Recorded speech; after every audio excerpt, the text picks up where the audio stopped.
Most people don't need more advice, just the courage to gently face what they've been avoiding. Because growth sounds beautiful until it asks you to be honest with yourself and stay. So, welcome to this episode, Touched and Empowered, where we are having a little bit of a lazy day because it's been a crazy week. Yeah. I'm also just Midnight's eyes are irritating her. So see, she wants mommy.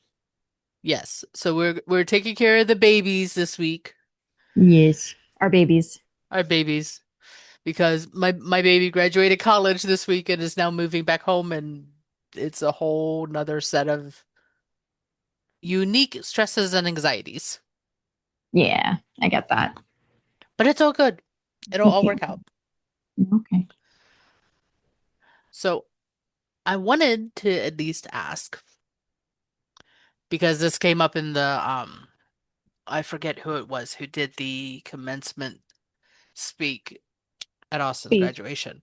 Yeah. But he was talking about the transitions that we go through when one chapter closes and a new chapter starts.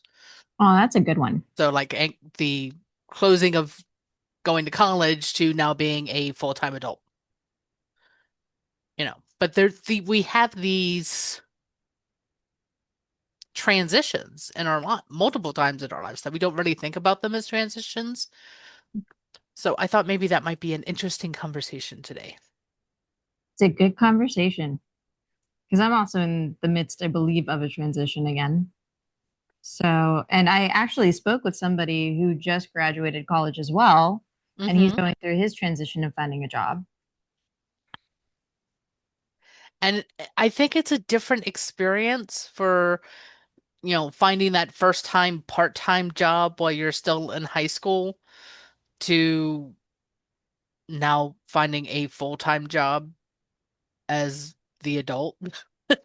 Yeah, as like, oh no, now I'm like, now it's bills. Now I'm out of school. Now I'm responsible for what I do with most of my time instead of paying an institution for that. If you Well, think about it that way, I'm sorry, I just yeah, objectively speaking. perspectively speaking, because it varies for everyone. Their how college is paid for, or what components they pay for if they have a scholarship or a grant, How much participation you or have how in. much participation they have and stuff like that. But it's still a very interesting transition because you know what your schedule is because you pre-selected your courses. Yeah. You And know you're going to have class on Monday, Wednesday, Friday, and you have Tuesday and Thursday to do all your homework. right, right. And you still have the safety of like a community that you're amongst. Right. And Versus going into the workplace. And I don't remember which social media platform I saw this on, but it was absolutely hysterical. It was poking fun at Gen Z. I I think it know was Gen Z or you're okay. millennials. I don't remember. I don't remember who it was poking fun at. But there was a young lady in the office that was saying, "Great meeting everyone. See you, after summer break." And her bosses looked at her and they're like, "What are you talking about?" And she goes, "Well, it's the end of June. We get summer break." No, you don't get summer break. You mean I still have to come here every single day with no break? And they're like, "Yeah, you have weekends. You have holidays."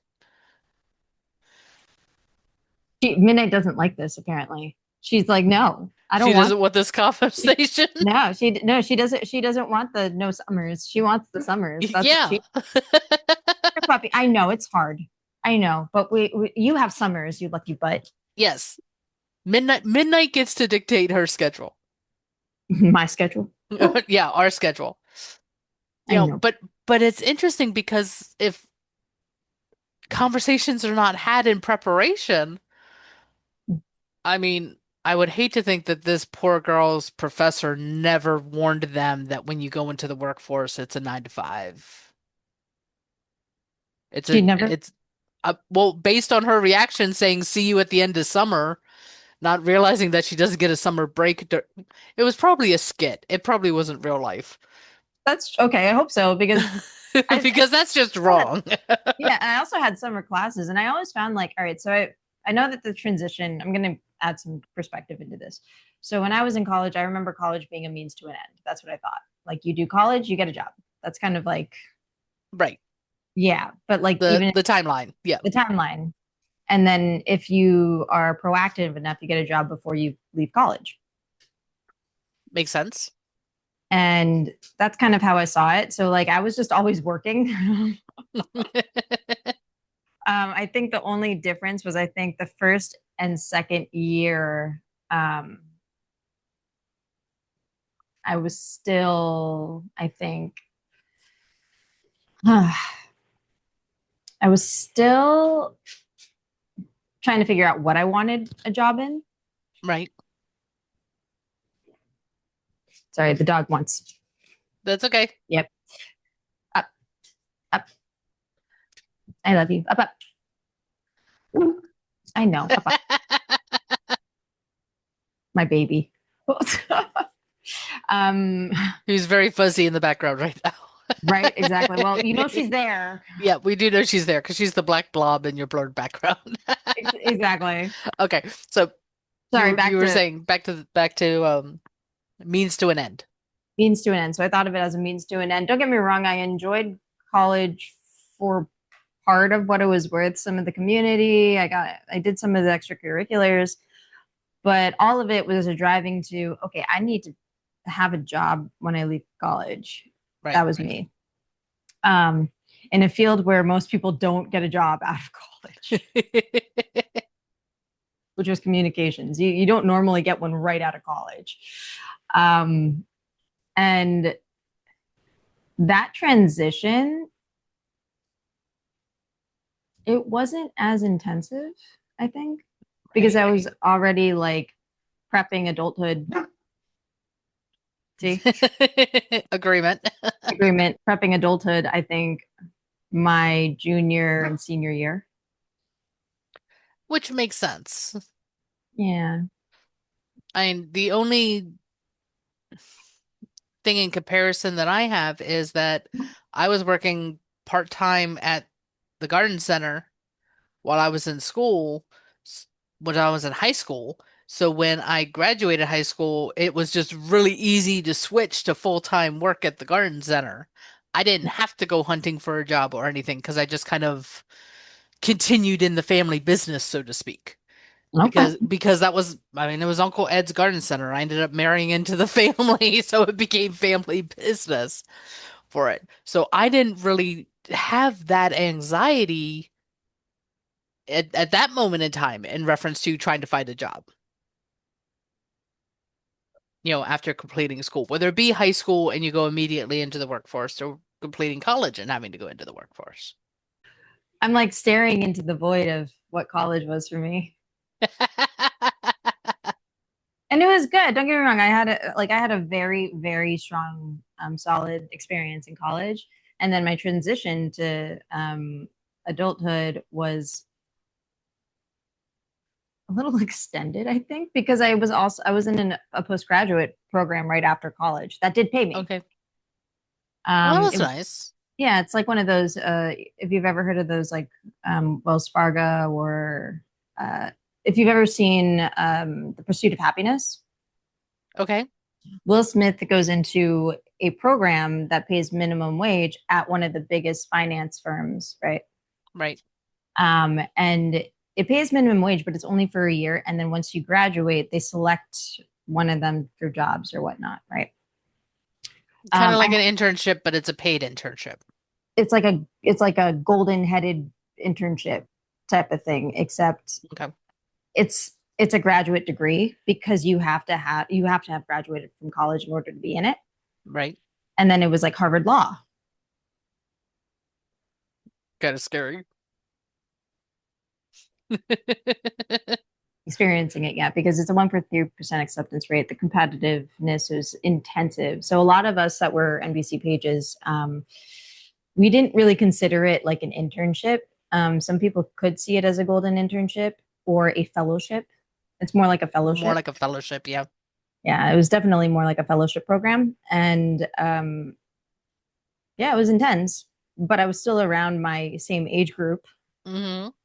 ish, being mentored and in a place where I'm still continuing to learn, gain skills, and not be fully responsible for my job, essentially. That makes sense. Yeah. Because you were still in that learning environment aspect Yeah. of it. And I kind of understood. Midnight's not understanding right now. You're okay.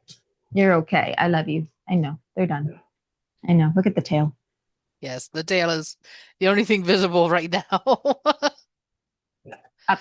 Which is funny considering how big Midnight is. Yes, I know. Up, up, go, up.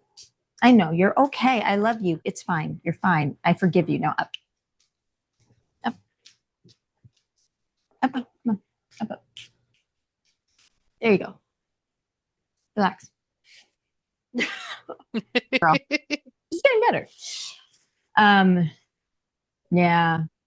And I kind of think about those days because afterwards it was just transition, transition, transition, transition because I went through like 4 jobs in the course of 2 years. Oof. Yeah, that's a lot. Yeah, like I remember one job, I was like hoping that they would lay me off. I was like praying that they would lay me off, and they never laid me off. I was surprised. I was like, of all the people that get laid off in this department, why am I not being laid off? Um, are you serious? What? How?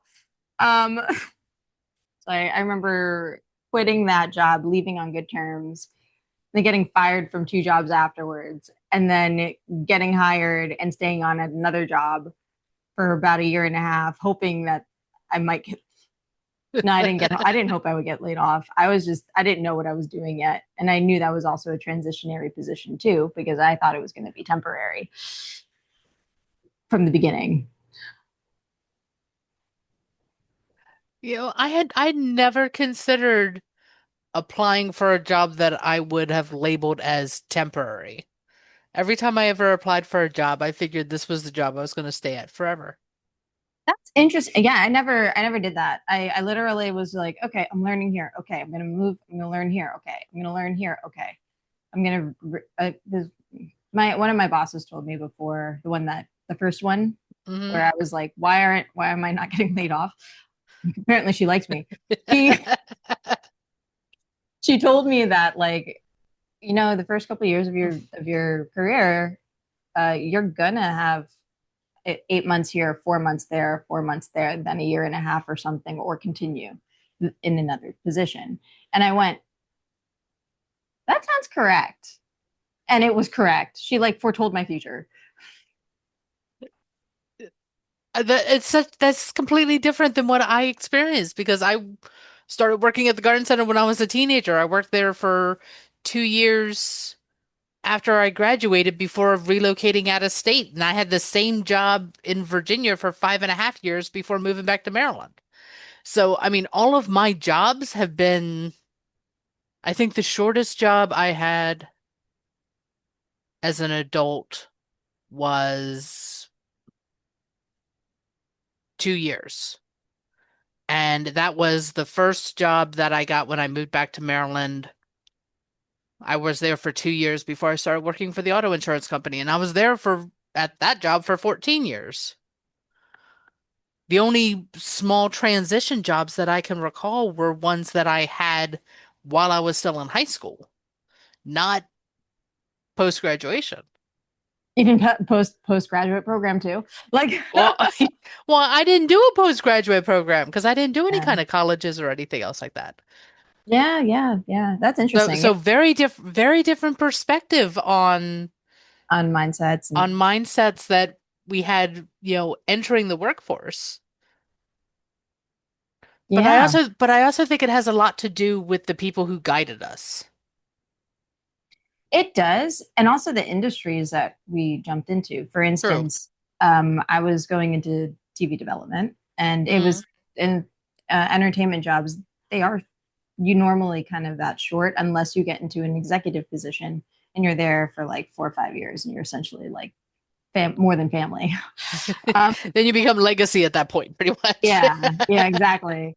And it was common because the industry moves so fast, because there are Hmm. so many factors that shape the entertainment industry, because also your relationships, how you built them, your skill bases, and what you really want to do and find a passion for, and how you want to work. You get that freedom in communications, which is terrifying to so many people that need a linear path. Yeah, that makes sense. It's Versus mine being my first full-time job was with a family-owned mom and pop business that literally I became part of that family business marrying into the family. So all of that work ethic and mindset of you step up to fill in a gap where somebody else is what I carried with me when I went into all of my other jobs. And I That's how I know it was beneficial when I was working in the insurance and in the claims department because of picking up like learning how to use the software and teaching other people to do it, to use it. But it also was not good for a corporate environment because it blurred scope of work. see that's interesting because when I when I went from job to job in that sense, Hmm. I had that mindset of you fill in where you're needed, Right? right? No, that like if I knew that after job 3, I wouldn't have gotten fired twice, maybe. But also another thing is like those are transitions too, the way you leave a company and how you Right. kind of continue moving forward. Stop itching your eye. Because like one, transitioning from, oh, I quit this job and now I have a job. I got fired. Hmm. Oh no. And then the trauma of like, am I going to get fired again? Which was really fascinating because that there was like almost no way I was getting fired at the job that I stayed for over a year and a half at. It was like very fascinating. It's just that continual trauma. But it is interesting because it does leave for lack of a better term, a mark Oh yeah. that makes us question value, ability, and these other components when we get into a new position. Yeah. And like Because, go ahead. I was going to say a fair transition for a job. Hmm. If you a fair transition, I say about if you're making it, if you're doing well, if you feel like it's still there's a good synergy and you're growing and you're doing well in the environment that you're working in. 4 months is a good benchmark of like if you're going to stay or not, or if you're going to stay temp. And that makes sense. And I have to remind myself that the culture and expectations and quote unquote rules of how long to stay in a position now are completely different than what it was If you do, which is if you interesting. do.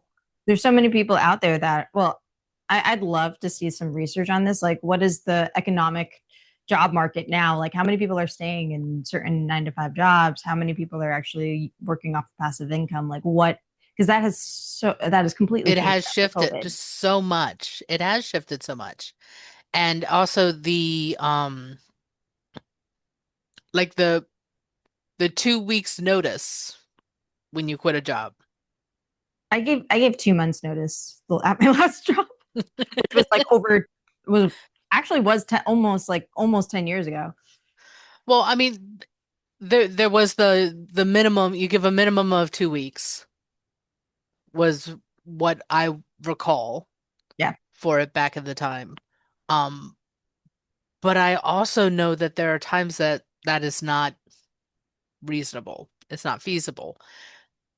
When I worked at the family business, it was give them more time because they needed to have someone come in that I needed to train before I left. So like when we moved to Virginia, I we gave 3 months to Uncle Ed. You need to bring someone in so I could train them because I'm leaving. So they That's got 3 months so nice. I could train because I felt responsible family business. I think I only got like maybe 1 or 2 days of training per job. Oh my goodness. Yeah, And except the yeah. one that I actually built for myself, which was the one that lasted over a year. Well, I can say that my other jobs normally were like about a week to 2 weeks of training. But again, if the industries that they were in, for handling auto accident claims, minimum of a week training to understand the rules, the regulations to be licensed so you can investigate claims in whatever state or across all 50 states, learning the software and stuff. I mean, it was a lot to learn when I first started because I'd never done anything with insurance before. So it's interesting to see what we remember and what we don't remember and what we care about and don't care about when we go back and look at the transitions in our past when it comes to jobs. Yeah. I always believe that in any transition, you always want to leave in the way that you want to enter the next. That makes perfect sense. Yeah. And then the lull of the transition is your healing time. Your heal, or apparently, because Katie and I are essentially going through some type of metaphysical transition right now. Um, I think it's a combination of our lull of transition and me being Austin's mom picking up the his transition right now with graduating yesterday. yeah. And my sister Stephanie's going through a transition right now. I think my sister Jamie might be going through one based on a text message I got from her earlier this week. So there's a lot of things shifting in people's worlds at this moment. Yeah. What are your indicators of when you're about to go through a shift preemptively? Mine is start scheduling all your health appointments because I go into That's a great subconscious indicator because then you can look back and be like, "Oh, I was so smart. I planned for this in advance." and you didn't. You just it all just happened to fall upon the right time. I honestly don't know if I've ever looked back to find out what my indicators were before a big transition because I don't remember anything that I did pre leaving a job or pre getting fired from a job or losing my job due to COVID. I don't remember anything I did beforehand for those kinds of transitions. On a So, subconscious level, huh? Yeah. well, okay. I will say that there's one that comes to mind, and it's when I was working at the auto insurance company. I was not happy because internal politics at the company were not good. The shift in perspective on the how we were being quote unquote graded on our work, I did not agree with. Um, and I knew I was not happy and I had considered looking for another job. However, I knew that the amount of time that I had invested, I probably would not get the same benefit somewhere else. So I told myself I was going to wait until something better came. And then COVID shut everything down and I was furloughed and then let go. So I kind of Something put it better into came. the universe that I didn't want to work there anymore, but I was too scared to leave on my own. So the universe helped open the doorway for Katie to get out. So that's the indicator. That's my joke, but yeah, I do consider that an indicator that if I am too scared to move forward, the universe will kick me in the butt and get me to move forward. That's very personalized. Yes. That's very personal for Katie, and I'm not claiming that I did anything to anyone else. That's just how I'm identifying and relaying past experiences on what I could possibly anticipate in the future with my next transition. Yeah, because I think my indicators very not exactly the same, but a good portion of the time it's either I've already learned something that I needed to learn, Right. whether it was hard or easy, and then it's going to start a new transition, or I want bigger for my life, and I start exploring that, and I start exploring what that could be. Once I start getting into that headspace, the transition starts. I will say that that does work because there have been one big in particular was the thought process that I had prior to filing for divorce. Yeah, because then you come with then the realization hits and you can't go back anymore. Now you have to keep moving forward. Yeah. And it really was at that point, not that I didn't have a choice to move forward, but I did have the choice on how I moved forward from the perspective of do I want to be mean and nasty or do I want to hold myself in integrity and try and make the transition as smoothly as possible, not for his sake, but for my sake and for Austin's sake. Because otherwise, it could have taken, I think on the state of Maryland website, it said that the average divorce process takes like 2 years. Mine took 6 months Nice. because I wanted it to go as smoothly as possible. And it was still challenging. It was still challenging, but I think that we have that choice when we get pushed into a new, whether we're pushed into a new transition or leap into a new transition. We can choose the energy that we are going to embody as we move forward. Are we going to go in scared or are we going to go in with the belief that we can handle Or shocked and just thrown into the street. Either or. it? Yes, but I'm like the point, if you're going to kick me in the butt and throw me into the middle of the street, okay, I can either lay there and get run over or I can get up and move out of the way. There you go. It may not always work, but I believe that I can choose in that split second. Yeah, you normally can choose. Yeah, we do have free will. You can choose. Yeah. And if you resist, apparently you get health issues like this. Yeah, Oh, so this week, let me explain that so yeah, that everyone please, because understands. otherwise people are going to be like, "What's wrong with you?" I'm okay. I'm okay. I'm okay. It's just I think I know that I have some type of transition coming up and I'm not exactly sure what it is. Hmm. Other than I will be moving, but additionally to that, it's I was doing all these different types of wellness activities, breath work. This other one is therapy, brain spotting. I got a massage. I went to a sound bath. And I went to another kind of like almost like a psychic fair, but more wellness geared. And essentially, there was just a lot of resistance coming from me on a subconscious level or like an internal level that I wasn't Hmm. even aware of. And it just kept showing up. So that to me means, oh no, that I'm resisting something. I'm not sure why or how, but whatever I'm resisting usually means some type of change. Mm.